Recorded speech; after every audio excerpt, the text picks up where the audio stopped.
Власта дури сега почнува да ги дели парите за помош на стопанството од третиот сет економски мерки, иако веќе со денови се фали со четвртиот пакет кој создава хаос во процедурите за добивање помош. По бројните реакции на стопанството дека реализацијата на мерките доцни, власта дури денеска обелодени дека помошта во износ со 17,2 милиони евра станува оперативна, но не за сите компании кои конкурирале. Од вкупно 700 пари ќе добие 400 фирми и тоа од преработувачката индустрија, трговијата и IT секторот за помош од ковид кризата.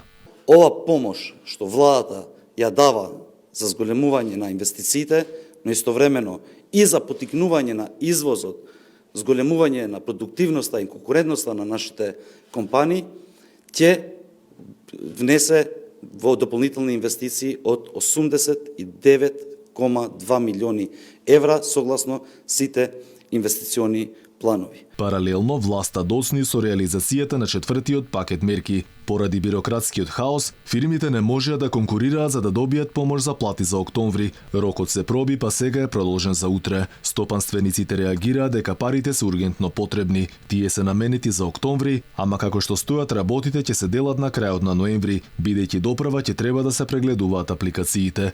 Премиерот Зоран Заев бара трпение. Дури до крајот на годината работиме како економски тим да ги доподржиме со четвртиот или четвртиот плюс пакет, кој што секако има финансиска можност во владата до крајот на годината да генерираме мерки. Каква е сегашната состојба доволно зборува податокот дека без плати или со нередовни примања се соочуваат нешто повеќе од 100.000 работници. Инаку мерката за помош на плати е дел од антикризниот пакет кој помина во собрание. За оваа намена се издвоени 70 милиони евра.